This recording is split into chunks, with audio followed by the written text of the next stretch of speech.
ये संडे 15 अप्रैल का दिन और साल 1722 था। एक समुद्री एक्सप्लोरर जैकब रॉगरविन अपने समुद्री सफ़र के दौरान रास्ता भटक जाता है।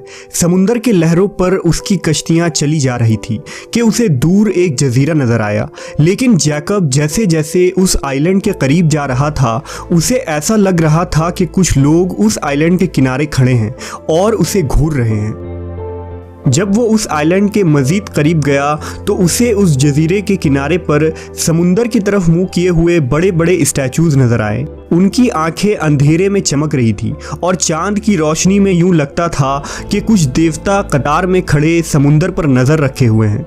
जब घबराते हुए जैकब उस जजीरे पर उतरा तब उसे मालूम हुआ कि यहाँ सैकड़ों की तादाद में मुजस्समे कतार में खड़े हैं, लेकिन समुंदर के किनारे किनारे और भी कई स्टैचूज हैं जिनका रुख जजीरे की तरफ है।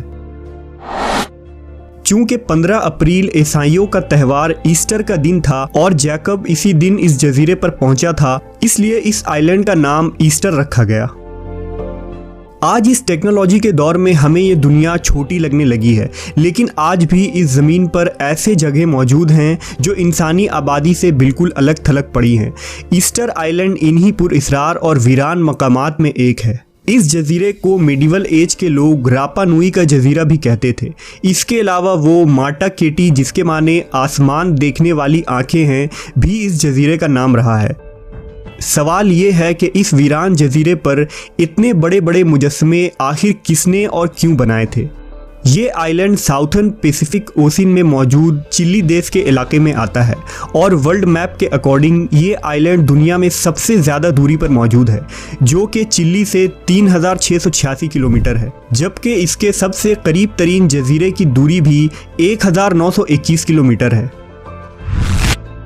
163 किलोमीटर स्क्वायर के एरिया में फैला ये आइलैंड, जहां इस तरह के 877 बड़े बड़े स्टैचूज मौजूद हैं। ये स्टैचूज यहाँ किसने बनाए और इनके यहाँ होने की क्या वजह थी, ये आज तक एक राज है।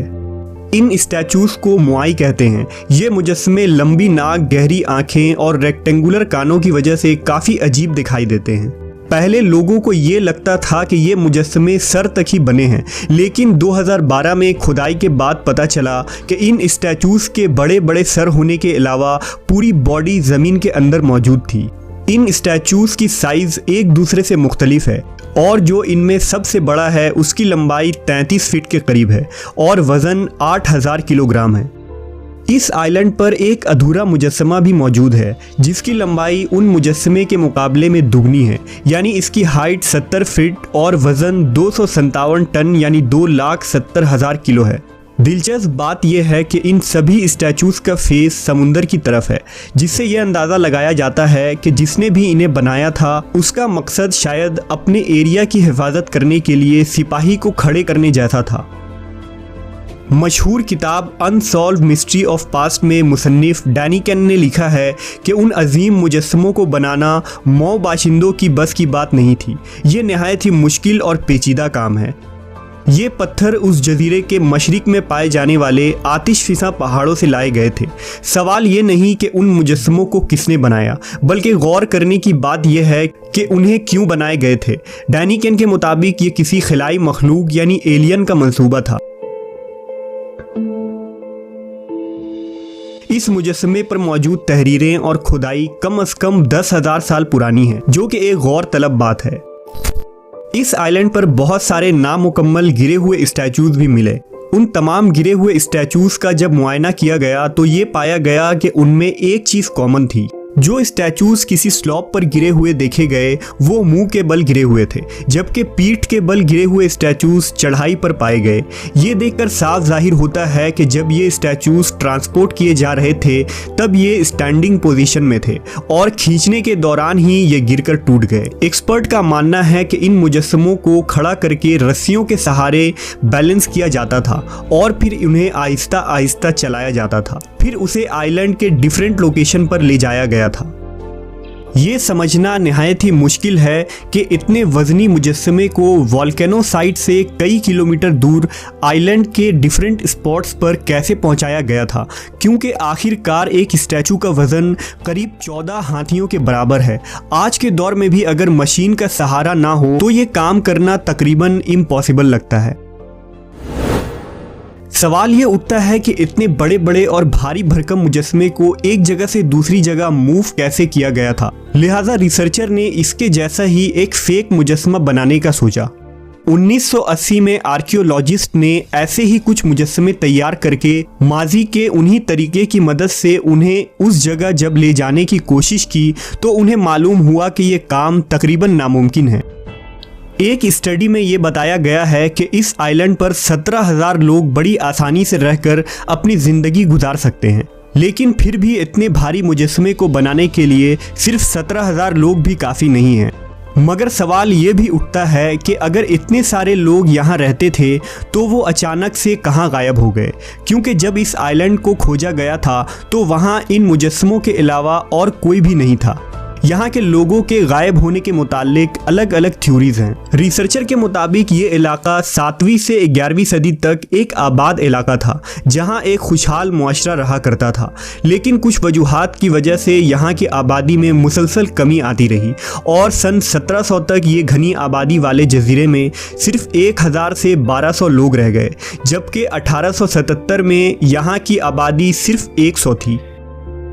इस आइलैंड पर ज़िंदगी ख़त्म होने की जो वजह बताई जाती है वो ये थी कि वहाँ रहने वाले बाशिंदों ने दरख्तों को बेदरीग काटे थे और वहाँ खेत बनाए। उनका शायद ये ख्याल था कि खेतों में अनाज आने के बाद मुनासिब माहौल बन जाएगी और उन्हें फ़ायदा भी होगा, लेकिन उनकी ये तदबीर उन पर ही भारी पड़ गई और कुदरती वसाइल के साथ छेड़छाड़ की वजह से ईस्टर आइलैंड तबाही के दहाने तक पहुँच गया। वहाँ की इकोसिस्टम डिसबैलेंस हो गई और इस तरह वहाँ के लोगों का जवाल हो गया। जबकि बाज़ रिसर्चर के मुताबिक कुदरती माहौल में खलल आने की वजह से वहाँ चूहों की अफजाइश कई गुना बढ़ गई थी, लिहाजा वहाँ ताउन की बीमारी फैल गई और इंसानी आबादी का खात्मा हो गया।